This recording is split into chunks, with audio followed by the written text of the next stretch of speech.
In the late 1960s, as muscle cars roared through American streets and exotic supercars captured imaginations in Europe, a tiny Italian sports car was quietly making waves. This is the story of the Lombardi Grand Prix, a pint-sized powerhouse that punched well above its weight class. Our tale begins in Vercelli, Italy, where Carlo Francesco Lombardi founded his coach-building company in 1947. But Lombardi wasn't always in the car business. Born in 1897, he first made his name as a World War I fighter ace, shooting down 8 enemy aircraft. After the war, his adventurous spirit led him to long-distance flying. In 1934, Lombardi completed a daring non-stop flight from Rome to Mogadishu, Somalia. As Italy rebuilt after World War II, Lombardi saw an opportunity in the automotive world. His company, Carrozzeria Francis Lombardi, quickly gained a reputation for quality coachwork. They produced everything from practical Fiat and Lancia station wagons to luxurious stretched limousines. But Lombardi had bigger dreams. He wanted to create his own sports car. In 1967, Lombardi's in-house designer, Giuseppe Rinaldi, began sketching ideas for a new compact sports car. The result was a sleek, low-slung coupe with dramatic lines that belied its small size. Lombardi christened it the Grand Prix, an ambitious name for such a diminutive machine. The Lombardi Grand Prix debuted at the Geneva Motor Show in March 1968, turning heads with its exotic looks. But under that sexy skin was a more humble foundation. The Grand Prix was based on the chassis and mechanicals of the Fiat 850 Special, a small family car. This mix of supercar styling and everyday underpinnings would become the Grand Prix's defining characteristic. Let's take a closer look at what made the Lombardi Grand Prix tick. The body was mostly steel, with some fiberglass panels to keep weight down. Pop-up headlights and camback rear end gave it a thoroughly modern appearance. Inside, a driver-focused cockpit featured a low-slung driving position and angled dashboard with Jaeger instruments. Power came from Fiat's sturdy 843cc inline-4 engine, mounted in the rear. In standard tune, it produced a modest 47 horsepower. But thanks to the car's featherweight 625 kilograms, 1,378 pounds, curb weight, performance was sprightly. The Grand Prix could reach nearly 100 miles per hour flat out. Not bad for less than 50 horsepower. The chassis used fairly basic suspension, McPherson struts up front and semi-trailing arms in the rear. But the Grand Prix's light weight and balanced layout made it nimble and fun to drive. Contemporary road testers praised its handling and go-kart-like reflexes. Production of the Lombardi Grand Prix began in 1968 at the company's factory in Vercelli. But it wasn't long before other players entered the picture, creating a somewhat confusing family tree for the little sports car. One of the first was Giannini Automobili in Rome. Founded by brothers Attilio and Domenico Giannini in 1920, they specialized in tuning Fiats. Giannini saw potential in the Grand Prix and began offering their own versions with uprated engines. You could order a Giannini-badged Grand Prix with displacements of 843 cc, 903 cc, or 980 cc. The top model boasted 68 horsepower, a significant bump over the standard car. Not to be outdone, legendary tuning house Abarth also got in on the action. Carlo Abarth saw the Grand Prix as a perfect canvas for his performance expertise. The Abarth Grand Prix debuted at the 1968 Paris Motor Show with a tuned 903cc engine producing 52 horsepower. But Abarth had bigger plans. In 1970, they unveiled the Abarth Scorpione, a heavily modified Grand Prix with a 1,280cc engine from the Fiat 124. This hot rod version pumped out 75 horsepower in standard form. An even wilder Scorpione SS model made 100 horsepower, more than double the original Grand Prix's output.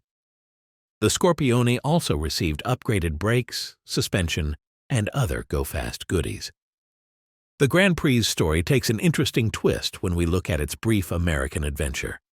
In 1969, California-based dealer John Rich saw an opportunity to import the little Italian sports car. But there was a problem: new emissions regulations in California. Rich came up with a clever workaround. Working with Franco Giannini, son of Domenico, and Lombardi, Rich created a special version called the OTAS 820 Grand Prix. OTAS stood for Officina Trasformazioni Automobili Sportive.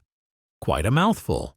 The key change was a slightly smaller 817cc engine, achieved by reducing the cylinder bore. This brought the displacement under 50 cubic inches, exempting it from California's strict emissions testing. To compensate for the smaller engine, compression was raised and other tweaks were made.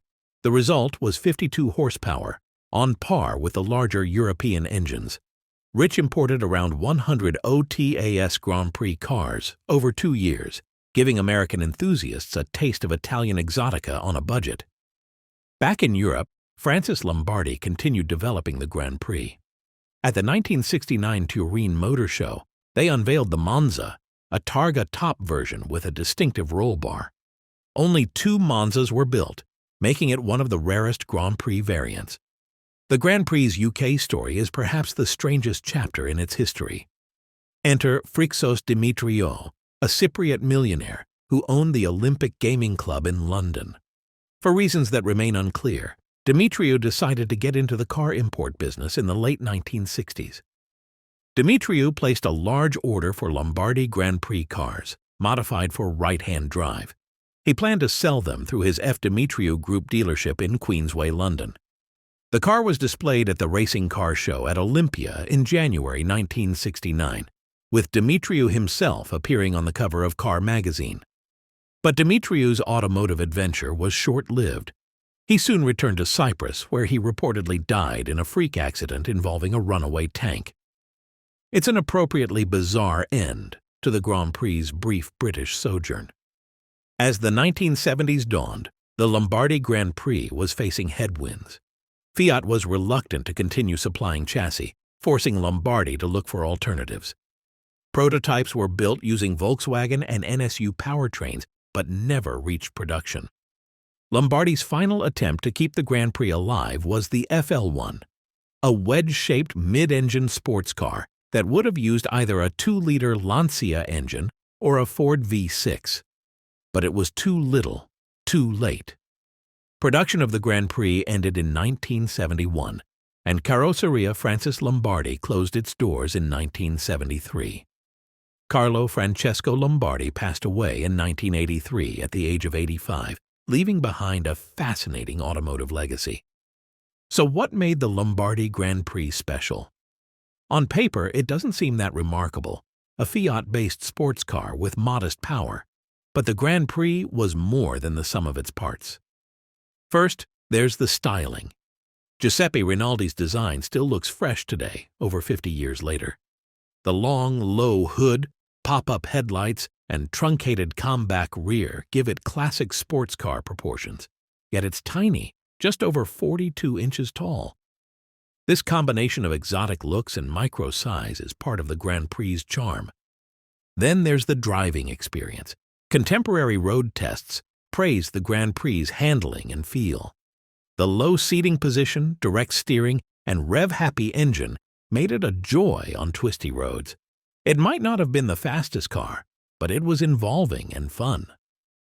The Grand Prix also represents a unique moment in automotive history. It was born in an era when small manufacturers could still compete with giants, using creativity and ingenuity to punch above their weight. The involvement of tuning houses like Giannini and Abarth shows how vibrant the Italian performance scene was in the late 1960s. Today, the Lombardi Grand Prix is a rare sight. Production figures are unclear, but most estimates put the total at around 500 cars. Surviving examples are prized by collectors who appreciate their unique blend of style and compactness. Driving a Grand Prix today is an exercise in time travel. The low-slung seating position and panoramic view over the long hood immediately transport you back to the late 1960s.